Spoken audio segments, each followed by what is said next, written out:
No vídeo de hoje vamos falar sobre alguns segredos que os navios não contam para vocês. O que será que a tripulação dos cruzeiros escondem dos passageiros? É disso que a gente vai falar hoje. Meu nome é Diogo, eu sou tripulante de navio cruzeiro, empreendedor digital, viajante profissional e você está no canal de viagens mais antigo do Brasil. Aqui a gente fala sobre cruzeiros, experiências incríveis ao redor do mundo e tem muitas dicas de como viajar, trabalhar, estudar fora, mochilar e conquistar esse mundão. Se você gosta desse tipo de conteúdo, já se inscreve aqui abaixo para não perder os próximos episódios. A inspiração do vídeo de hoje surgiu numa live que a gente fez no Insta alguns dias atrás, onde teve muita interação, foi bem divertido. Então, se você não me segue no Instagram, tá perdendo conteúdo extra, hein? Lá tem fotos, vídeos curtos e alguns materiais adicionais que às vezes não entram aqui no canal. Mas vamos lá, quais são esses segredos que a tripulação dos cruzeiros escondem dos passageiros, hein? Tenho certeza que alguns aqui vocês já devem saber. Quem já viajou de cruzeiro talvez já percebeu, já saiba. Mas eu acho que tem muita coisa aqui que você não sabe. Vamos lá. Primeiro com algumas perguntas comuns que a gente às vezes recebe, especialmente de quem está viajando de cruzeiro pela primeira vez. Onde que vivem os tripulantes? Será que eles vão para casa no final do dia, no final do seu turno, eles voltam para casa? Bom, na verdade a nossa casa é a casinha de lata, né? A gente vive no navio pelo menos durante aquele período que a gente está lá. Então não, a gente não volta para lugar nenhum, não vem nenhum helicóptero pegar a gente, levar a gente de volta para casa. A gente dorme a bordo, temos nossas cabines, nosso refeitório. A bordo a gente também tem área de lazer, academia, bar, então a gente se diverte também, a gente tem muitas amizades, às vezes tem relacionamentos amorosos que surgem no navio e pelo menos naqueles meses que a gente está trabalhando, a nossa casinha é o navio. Qual é o salário dos tripulantes? O pessoal às vezes pergunta, né? Porque a bordo a gente tem as funções muito parecidas com de hotel em terra, né? Tem restaurante, tem camareiro, tem recepção, várias funções que você encontra em um hotel ou um resort você tem no navio, né? Porém, os salários, claro, são muito mais altos do que o que se ganha aqui em funções equivalentes no Brasil. Então, uma posição de entrada, por exemplo, digamos para alguém que não tem experiência, que não fala inglês fluente, que, enfim, é jovem ainda, está entrando no mercado de trabalho e tal, e não dá para escolher muito, não tem assim um grande grau educacional. Quem entrar numa posição mais baixa na área de limpeza, por exemplo, você vai começar ganhando mais ou menos 700, 800 dólares, depende um pouco da empresa e tal, mas varia por aí, mais ou menos 700 dólares, o que no câmbio de hoje dá mais ou menos o quê? 2.500, deixa eu fazer o cálculo aqui, 700, 1.400, 2.100, o que no câmbio de hoje dá mais de 3.000 reais, né? Agora, se você de repente já estudou alguma coisa em terra que ajuda muito no trabalho a bordo, ou talvez um curso de hotelaria, ou talvez você já tenha experiência em hotel, digamos que você comece na recepção do navio, por exemplo, que é o equivalente a uma recepção de um hotel em terra. Aí o seu salário vai ser mais ou menos 1.500, 1.700 dólares. Agora, digamos que você vai trabalhar em alguma posição comissionada, como garçom, camareiro, você vai ganhar facilmente acima de 2.000 dólares, o que no câmbio de hoje dá mais de 10.000 reais. Então, realmente o salário, trabalhamos muito, a carga horária é puxada, mas quanto ao salário, não temos o que reclamar, até porque a gente ganha também acomodação, alimentação, tudo isso está incluso no pacote, né? Então, o pacote inteiro, na verdade, o salário é de 2.000, mas o que a gente ganha ali dentro, com todos os benefícios, não gasta com transporte, não gasta com assistência médica, então compensa bastante essa parte de ganhos. Agora, uma pergunta que me fizeram aqui num vídeo recentemente no canal, se tem uma cadeia a bordo? Não exatamente, não tem uma prisão, uma cadeia, mas tem, digamos assim, celas muito confortáveis, diferente do que talvez você vê nos filmes aí na televisão e tal, mas tem um ambiente para conter aquele passageiro, ou um tripulante, esse é mais raro, né? Mas um passageiro que não se comportou bem, especialmente nesses navios grandões aí de 4, 5 mil passageiros, às vezes a pessoa se passa ali, passa dos limites, né? E tem que ser detido sim, e depois essa pessoa é entregue às autoridades locais quando o navio chega em algum porto. Então não é exatamente uma cadeia, mas existe sim um ambiente de contenção, digamos assim. O que acontece se alguém morre na viagem? Me perguntaram também. Bom, existe uma série de procedimentos legais que a gente tem que fazer e eu, como chefe do atendimento ao hóspede a bordo do navio, sou diretamente encarregado em cuidar disso, então a gente tem que se comunicar com as autoridades locais, a gente tem que se comunicar com a família da vítima. Claro que depende também de como a morte aconteceu. No meu navio, por exemplo, que eu trabalho, a maioria da clientela tem uma idade mais avançada, então às vezes acontece morte por causas naturais. Mesmo assim, a gente tem que seguir alguns procedimentos determinados pelas as autoridades locais, de acordo com o país que o navio está. Então, caso haja uma suspeita de um crime, por exemplo, aí uma pessoa pode entrar, uma autoridade, um delegado, pode vir investigar, verificar tal, ou, na maioria dos casos, acontece por causas naturais, aí não precisa seguir todo esse procedimento. Mas não é uma coisa que acontece frequentemente, tá? O nosso navio ele transporta cerca de 800 passageiros e 550 tripulantes, e nesses anos todos trabalhando nessa última empresa só aconteceu umas 2 ou 3 vezes. Me perguntaram também se tem um necrotério a bordo. Bom, não é exatamente um necrotério, mas tem uma câmara fria, digamos assim, que a gente pode utilizar caso alguma pessoa venha a falecer a bordo e o navio não esteja em terra. Se o navio está em porto, aí essa pessoa é atendida e levada diretamente para as autoridades, para os médicos, é resolvido em terra. Agora, se o navio está em alto mar, a gente tem sim uma câmara fria.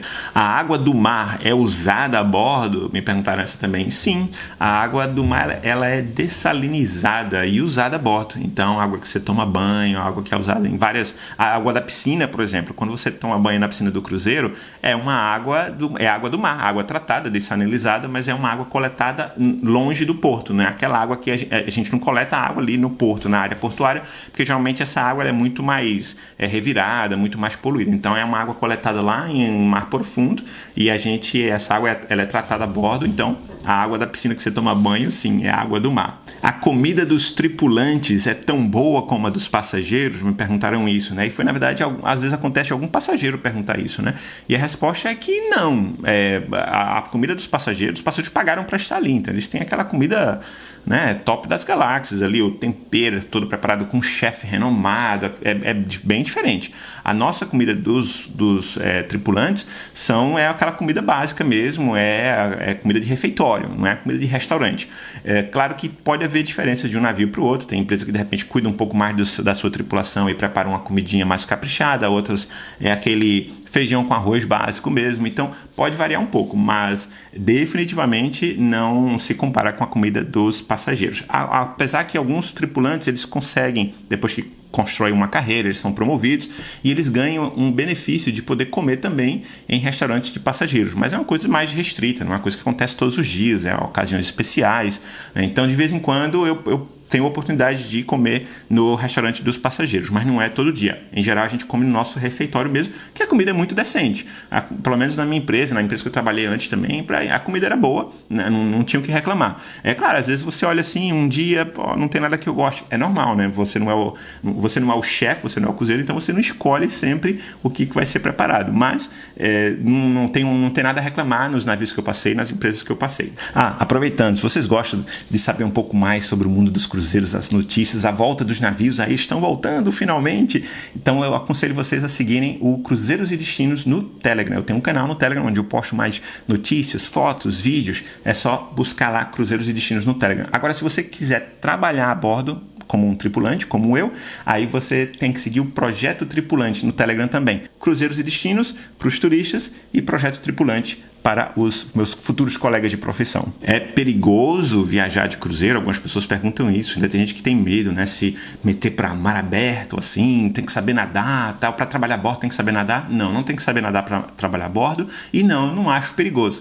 Claro que qualquer coisa tem o seu perigo, né? Só de você sair na rua já existe um perigo de você ser atropelado. Então não existe nada 100% seguro. Mas comparando com outros meios de transporte, eu acho os cruzeiros muito seguros. Primeiro que você não vê acidentes frequentes, você tem todo um procedimento, a gente tem um treinamento muito extenso, como cuidar do navio e dos passageiros, caso aconteça uma emergência, um incêndio e tal. Então, nós temos treinamentos semanais e treinamentos antes mesmo de embarcar, depois treinamentos semanais, então nós sabemos como proceder, o que fazer. E outra, comparando com avião, por exemplo, se acontece um incêndio no avião, cara, acabou, em 60 segundos está todo mundo no chão, né? No navio não é bem assim, no navio demora-se muito, então tem a brigada de incêndio do navio, às vezes vem assistência de fora, o navio ele não afunda de uma hora para outra. Algumas pessoas às vezes comparam com o Titanic, né? Já até emendo com outra pergunta aqui, mas eu vi no Titanic e tal, que não tinha barco salva-vidas suficiente, tal, como é que é essa história? Então, a tecnologia mudou muito, pessoal, evoluiu muito, a indústria evoluiu muito. A cada vez que aconteceram acidentes no passado,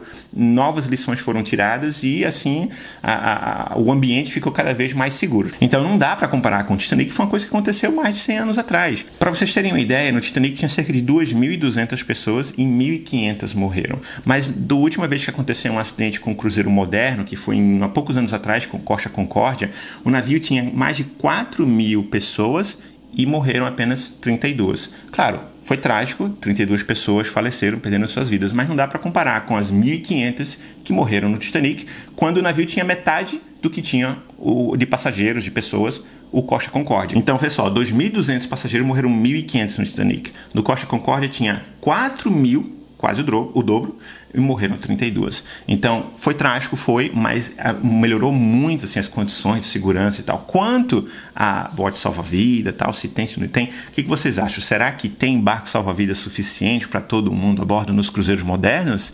E a resposta é não, não tem barco salva-vida suficiente para todo mundo a bordo. Mas como assim? Como é que pode e tal? O que aconteceu?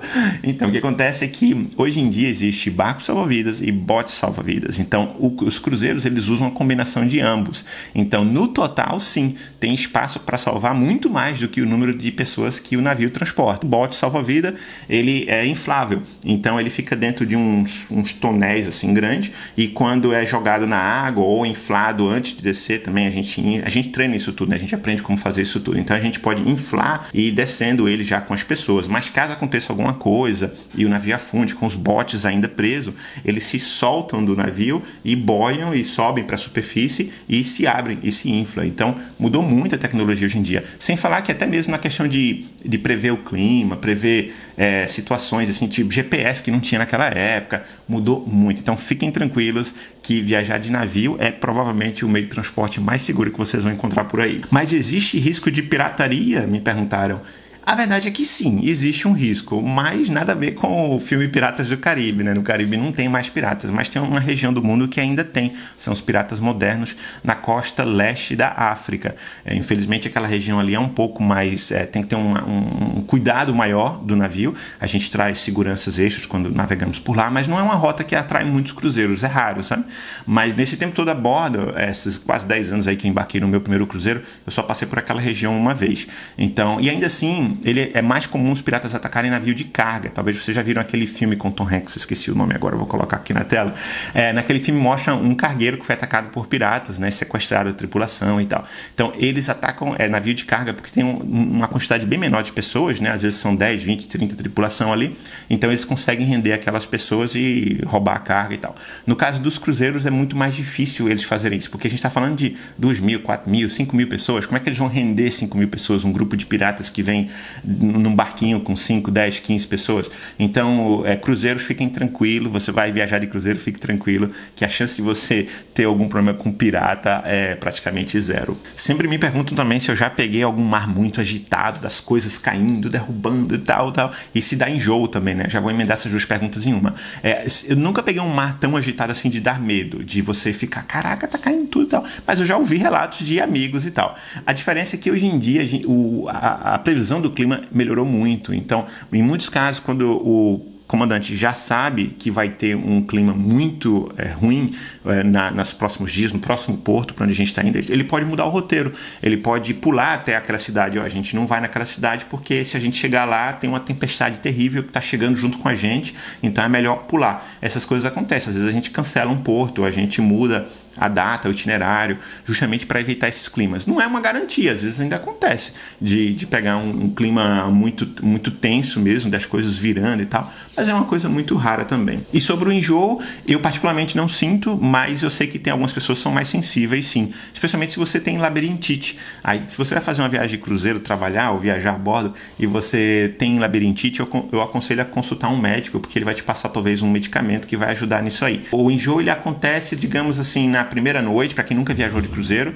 às vezes na primeira noite sente um pouco mais, aí a gente recomenda, né, vai com calma aí na bebida, tal, come um pouquinho hoje e tal, e na maioria dos casos as pessoas se acostumam, no dia seguinte já se acostumou. É só um desconforto, na verdade. E algumas pessoas não, dura um pouco mais, é um pouco mais incômodo, então ela tem que tomar um remedinho, a gente tem Dramamine a bordo.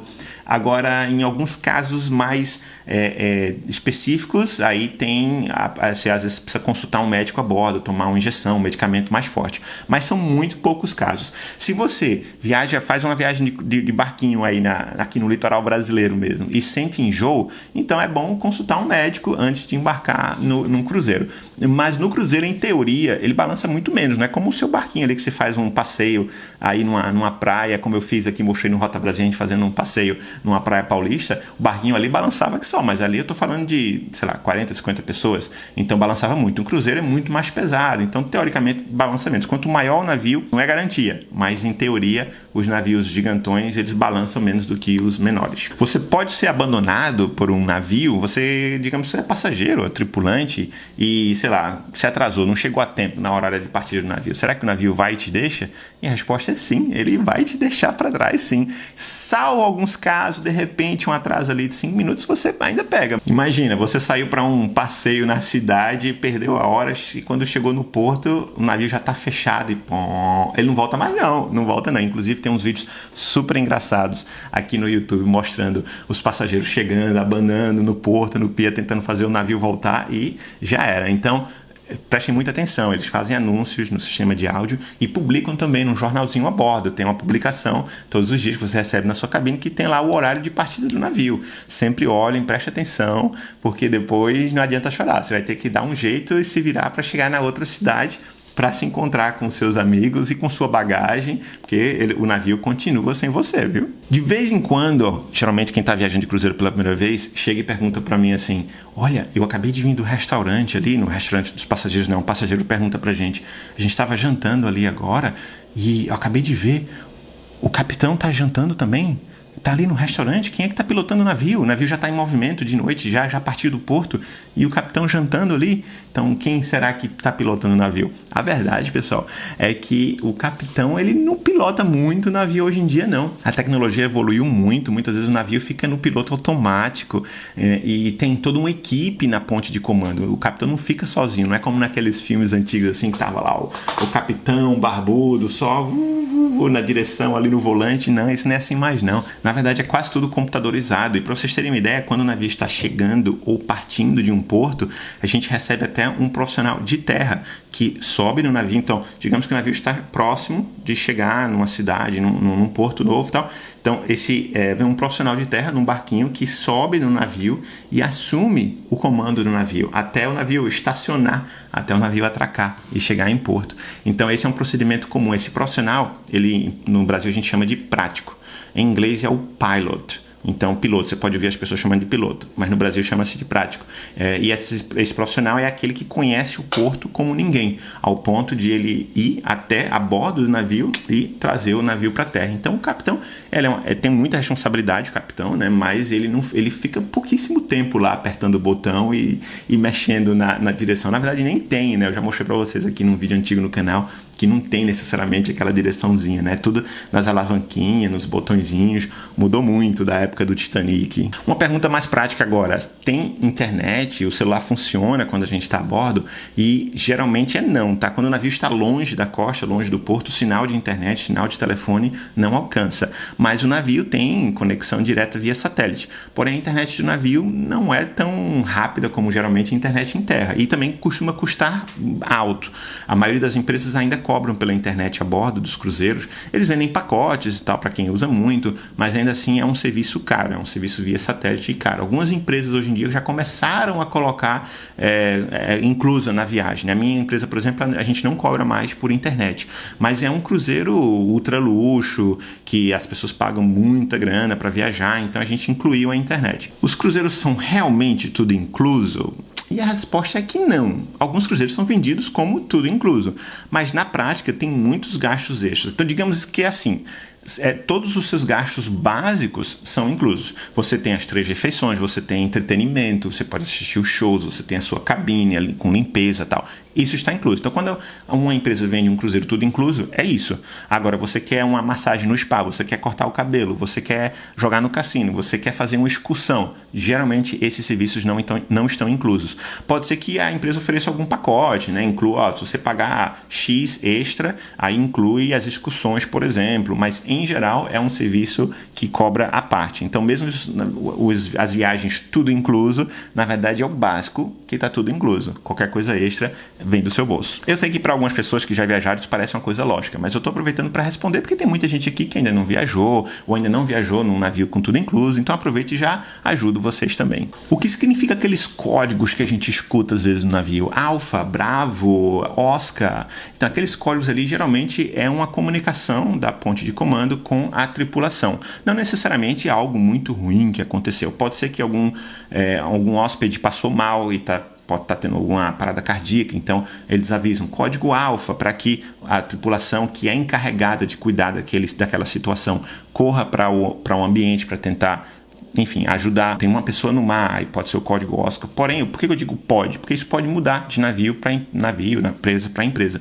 Por exemplo, eu sei de uma empresa que eles mudam os códigos para cada navio, justamente para os passageiros não entenderem o que é e não ficarem preocupados caso escute alguma coisa. Então não adianta eu te passar uma lista aqui, porque isso pode mudar de acordo com o navio que você for. Também não é uma coisa que você precisa, porque quando é uma comunicação que tem que ser dada aos passageiros, aí a ponte de comando vai fazer muito claro: senhoras passageiros, façam isso. Então, se eles estão usando em código, é porque só a tripulação que tem que ser envolvida, os passageiros não precisam ser envolvidos. A última coisa que eles querem é anunciar que alguém caiu no mar, que é uma coisa muito rara, não quero que você se preocupe, não acontece frequentemente, tá? Provavelmente não vai acontecer no seu cruzeiro, e eles não querem fazer um anúncio como esse, e aí todo mundo corre para ver o que está acontecendo e acaba atrapalhando o resgate. Então, se estão falando em código, é porque os passageiros não precisam estar envolvidos, né? E não adianta eu passar um código para você, porque no navio que você for pode ser diferente. É verdade que o navio toma o meu passaporte quando eu embarco? A resposta é que pode ser que sim, porque alguns itinerários que a gente faz internacionais exigem que o navio mantenha os passaportes dos passageiros e dos tripulantes. Tripulantes sempre. Os tripulantes, quando embarcam, já entregam o seu passaporte e recebem uma identificação com a foto e o número do passaporte no cartãozinho oficial do navio. Já os passageiros depende do itinerário. Se for um cruzeiro doméstico, por exemplo, só aqui na costa brasileira, então nem passaporte você precisa levar, na verdade. E agora, se você vai fazer uma viagem internacional, pode ser que sim. Depende das regras do país, as regras de imigração. Porque tem alguns portos que a gente chega e os oficiais de imigração apenas verificam os passaportes com a gente, conosco, a nossa equipe, inclusive eu também me envolvo nessa parte. E não precisa verificar cada hóspede, nem se encontrar pessoalmente com cada hóspede. Já em alguns itinerários, já em alguns países, sim, eles querem ver pessoalmente cada hóspede e carimbar o seu passaporte. Então, depende. Siga as instruções do navio, que eles não vão tomar o seu passaporte se não houver necessidade. Fiquem tranquilos, e no final da viagem, ou quando não for mais necessário, eles te devolvem o teu passaporte. Passageiros e tripulantes podem se relacionar? Será que pode? E a resposta é não, de jeito nenhum. Claro que os passageiros estão ali só se divertindo, eles não estão nem aí para essa regra, né? Mas esse aviso agora vai para os tripulantes, que eu sei que tem muita galera aqui que quer trabalhar a bordo e vai se encantar aí com o carinha bonitinho, a moça bonitinha e tal. Não se metam nisso. Então, os tripulantes não podem ter nenhum tipo desse relacionamento só profissional. Pode ser amigável, pode ser gentil. Tem alguns casos até de alguns hóspedes que criam um bom relacionamento com o tripulante, acaba convidando para sair, para passear, para comer fora. Pode acontecer. A minha sugestão é, especialmente se você for novo ou nova no navio, você ainda está conhecendo as regras, você ainda está conhecendo as pessoas, os supervisores e tal, antes de você simplesmente aceitar um convite que parece estranho, conversa com alguém, conversa com o teu supervisor ou no departamento pessoal do navio. Olha, esse hóspede aqui, ele me chamou para jantar, eu só queria jantar fora, tal, queria avisar, tal. Então tenha bom senso. Se uma coisa que parece estranha é porque provavelmente se parece estranha para você, é porque provavelmente vai parecer estranha para o seu supervisor também, ou para o comandante. E para você ter que se explicar depois, você pode entrar numa fria. Então minha sugestão é, use o bom senso. Se um passageiro te chama para comer sozinho, sexos opostos, ou até do mesmo sexo, na verdade, né? E chama você para comer na cabine dele, para assistir um filme, uma coisa assim e tal, não vai de jeito nenhum. Se você chama assim para fazer alguma atividade com você em local público e o seu cargo a bordo te dá esse privilégio, que nem todo mundo tem esse privilégio, no começo você não tem privilégio de curtir muitas áreas públicas do navio, quando você começa, né, em funções mais baixas. Conforme você vai crescendo, desenvolvendo uma carreira e sendo promovido, aí você ganha o benefício de poder utilizar as áreas públicas do navio, inclusive comer nos restaurantes dos passageiros. Então, pode acontecer que um passageiro te chame para jantar com ele, ou com ela, tal, com a família, se for um casal, tudo bem. Use o bom senso. Nem sempre você vai poder dizer sim. Muitas vezes o convite nem você quer ou não pode e tal. Mas se você tiver vontade de aceitar o convite, talvez converse com alguém mais experiente, converse no departamento pessoal e comente: olha, aquele hóspede me chamou para jantar com ele, eu posso? Pergunte, para você não se meter numa fria depois. Agora, tripulantes e tripulantes não tem problema nenhum se relacionarem. Tanto é que tem vários casais que começam a bordo e continuam em terra, né? Inclusive eu aqui, né? Eu conheci a minha noiva a bordo, nós éramos amigos no começo, tínhamos uma amizade muito bacana e acabou se desenvolvendo para algo muito maior. E agora a gente já vai até casar aí, estamos falando em construir uma família. E começou a bordo, algo totalmente inesperado, que não estava definitivamente nos meus planos quando eu pensei em embarcar no navio pela primeira vez. Vamos fazer dinheiro, vamos viajar, vamos construir uma carreira. A última coisa que eu pensei foi encontrar minha futura esposa a bordo. E acabou acontecendo. Inclusive essas histórias de relacionamentos, de desafios, de lutas, esses bastidores, a gente conta muito mais no nosso livro. Todos a bordo, incríveis histórias vividas por tripulantes de cruzeiros, que acabou de entrar em pré-venda. Então agora eu estou gravando isso para vocês no mês de abril, o livro está em pré-venda para entrega em maio já. Então o livro vai ser lançado nas livrarias, se tudo der certo a gente vai fazer um lançamento em São Paulo. Nós somos 22 coautores, 22 tripulantes, ou ex-tripulantes que contaram as histórias por trás das câmeras, né? Ou como que a gente convive, as nossas amizades, desafios, lutas, desejos, decepções, alegrias e conquistas. Tudo isso a gente colocou nesse livro, um projeto que a gente fez com muito carinho e que você já pode adquirir o seu exemplar. Se você comprar agora na pré-venda, inclusive, vai receber diretamente por mim autografado. Eu vou autografar o exemplar que eu vou mandar para você. O link está na descrição aqui abaixo. Clica aqui, eu vou colocar no primeiro comentário também. Conhece um pouco desse projeto, porque é um livro inédito no Brasil, um tema inédito no Brasil, que a gente está muito feliz em trazer para vocês. Curtiram essas informações? Tem mais algum caso interessante que você descobriu no seu cruzeiro? Você que é tripulante ou passageiro? Diz pra gente aqui embaixo nos comentários. E a gente se vê no próximo episódio. Vamos celebrar esse mundão?